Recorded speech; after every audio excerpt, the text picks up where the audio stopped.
Hello សួស្តីអ្នកទាំងអស់គ្នាថ្ងៃនេះខ្ញុំមានកាសមួយ brand ដែលចង់យកមកចែកជូនដល់អ្នកទាំងអស់គ្នាគឺជាកាសរបស់ brand Attack ដែល record របស់វាគឺ L60 អញ្ចឹងកាសនេះដែរគឺវាមានចំណុចសំខាន់ៗគឺផ្សេងៗគ្នាទាំងអស់អញ្ចឹងខ្ញុំមកប្រាប់មកពីចំណុចសំខាន់របស់វាទី1ទាក់ទងនឹងការ design របស់កាសនេះគឺគេ design មកបែប clean និង transparent មែនទែនអញ្ចឹងកន្លែងមកមើលដៃដែលខ្ញុំច្អល់នេះដែលខ្ញុំកំពុងតែស្ថិតនៅនេះគឺគេ design មកបែបលក្ខណៈឲ្យយើងមើលធ្លុះយើងអាចមើលធ្លុះទៅខាងក្នុងបានទៀតផងហើយកន្លែងនេះវិញគឺយើងអាចស្រែវាបានតាមតម្រូវការអ្នកទាំងអស់គ្នាដូចអ្នកទាំងអស់គ្នាថាចង់លើកទៅលើគឺវាទៅលើដាក់ចុះក្រោមគឺចុះក្រោមហ្នឹងតាមតម្រូវការអ្នកទាំងអស់គ្នាចង់ដាក់វាខ្ពស់ឬមួយក៏ដាក់វាទាបពងប្រកាសនេះគឺទន់ស្រួលខ្លាំងមែនតើគឺវាទន់ហឹបណាស់មែនតើបានអ្នកទាំងអស់គ្នាជាជាមួយខ្ញុំធ្វើឲ្យអ្នកទាំងអស់គ្នាមើល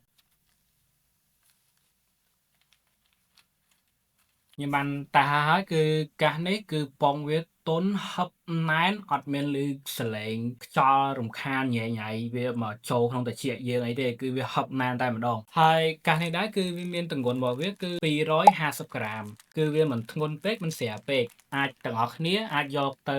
ប្រើប្រាស់នៅខាងក្រៅក៏បានប្រើប្រាស់ជាប្រចាំថ្ងៃនៅហាងកាហ្វេឬមួយក៏ទីកន្លែងណាដែលអ្នកនរគ្នាចង់ទៅក៏បានដែរហើយសលេងវិញខ្ញុំរីក comment គឺខ្ញុំ rate ឲ្យ10 លើ 10 តែម្ដងហឹបណែនហើយអត់ឮរ៉ាអត់ឮអីទាំងអស់កាសនេះគឺវាមាន surround sound 7.1 surround sound ហើយ connection របស់កាសនេះវិញយើងអាចប្រើប្រាស់បានរហូតដល់3 connection Bluetooth wireless និងរុនដោតកាសដូចមូល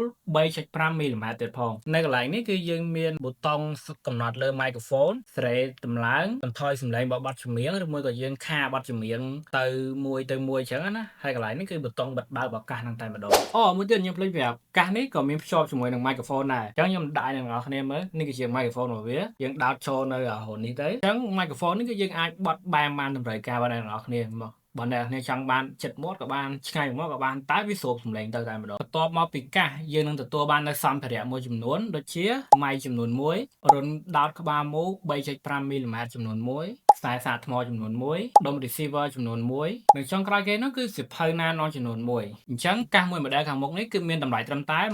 $29តែប៉ុណ្ណោះអញ្ចឹងអរគុណអ្នកទាំងអស់គ្នាសម្រាប់ការទស្សនាជួបគ្នានៅវីដេអូក្រោយបាយបាយ